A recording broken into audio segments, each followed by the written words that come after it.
Assalamualaikum warahmatullahi wabarakatuh. Halo teman-teman, kami dari kelompok 5 yang beranggotakan saya sendiri Seli Setiawati dan rekan-rekan saya yaitu Dimas Fahruzi serta Naisha Dia Safira Hindri Hakim. Sekarang kita masuk ke dalam pengertian lingkungan dan budaya organisasi. Lingkungan organisasi adalah segala aktivitas ataupun komponen yang mempengaruhi input, output, ekstansi, pendapatan dan keberlangsungan organisasi baik pengaruh dari internal maupun eksternal. Yang kedua yaitu budaya organisasi. Budaya organisasi adalah suatu karakteristik yang terdapat pada suatu organisasi dan dijadikan sebagai tuntunan organisasi atau perusahaan sehingga mampu membedakannya dengan organisasi lain. Selanjutnya, kita masuk ke dalam macam-macam lingkungan. Lingkungan terbagi atas dua, yaitu lingkungan eksternal dan lingkungan internal. Lingkungan eksternal diketahui mempunyai peranan besar dalam mempengaruhi pengambilan keputusan manajerial, proses dan struktur organisasi. Maka lingkungan eksternal penting untuk selalu dipantau dan dianalisis. Lingkungan eksternal ini terdiri dari dua komponen, yakni lingkungan mikro dan lingkungan makro. Lingkungan eksternal mikro atau khusus adalah unsur-unsur yang berpengaruh langsung terhadap organisasi yang terdiri dari pesaing, penyedia, langganan, lembaga keuangan, pasar tenaga kerja, dan perwakilan-perwakilan pemerintah. Sedangkan lingkungan eksternal makro atau umum meliputi berbagai faktor antara lain kondisi ekonomi, politik dan hukum, sosial budaya, demografi, teknologi, dan kondisi global yang mungkin mempengaruhi organisasi. Lingkungan internal. Lingkungan internal adalah tempat manajer bekerja yang mencakupnya budaya perusahaan, teknologi produksi, struktur organisasi, dan fasilitas fisik. Lingkungan internal meliputi pekerja, dewan komisaris, dan pemegang saham. Fungsi budaya organisasi. Seseorang pemimpin dalam suatu organisasi akan memberikan peranan yang sangat penting dalam hal membentuk budaya kerja di dalam organisasi.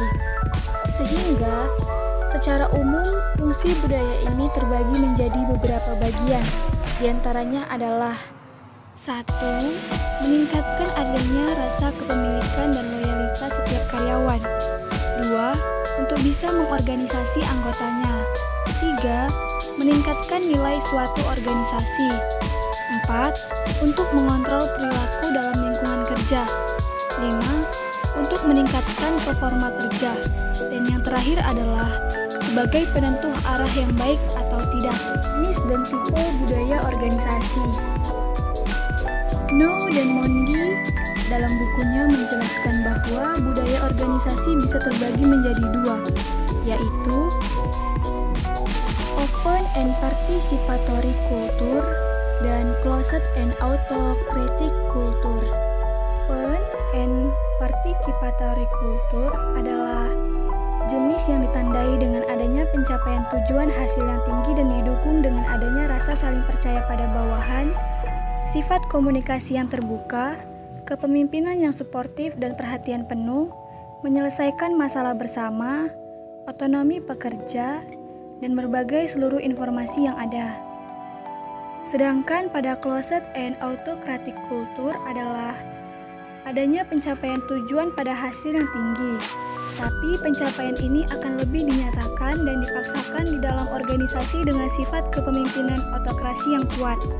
Karakteristik budaya organisasi.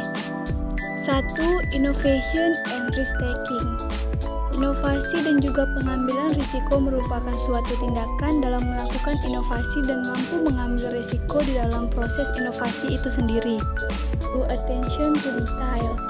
Perhatian yang lebih pada berbagai hal secara detail artinya adalah organisasi mengharapkan para anggotanya untuk mampu bekerja lebih detail, analisis, dan juga tepat pada sasaran. 3. Outcome orientation. Orientasi dalam hal manfaat artinya pihak manajemen harus memiliki orientasi atau fokus pada hasil atau manfaatnya. dan tidak hanya fokus pada proses dalam memperoleh hasil yang diharapkan. 4. People orientation. Orientasi pada anggota artinya pihak manajemen sangat memerhatikan adanya pengaruh ataupun manfaat dari suatu yang dihasilkan pada setiap anggota. 5. Team orientation. Orientasi pada tim artinya tindakan memprioritaskan kegiatan kerja dalam organisasi berdasarkan tim tersebut, bukan secara individu saja. Yang keenam, aggressiveness.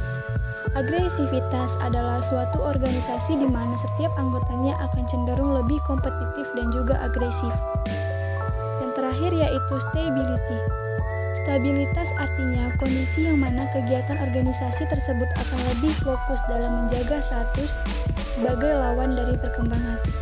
Peran manajer dalam lingkungan dan budaya organisasi terbagi atas dua, yaitu pandangan mumpuni dan pandangan simbolis. Pada pandangan mumpuni terhadap manajer, bahwa pandangan ini adalah bertanggung jawab secara langsung atas keberhasilan atau kegagalan organisasi yang mereka pimpin.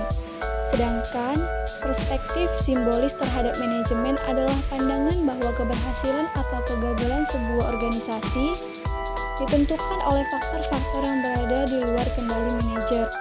Isu-isu budaya organisasi terkini menciptakan budaya inovatif, tantangan dan keterlibatan, kebebasan, kepercayaan dan keterbukaan, waktu bagi gagasan, keceriaan atau humor, penyelesaian konflik, silang pendapat, serta pengambilan risiko.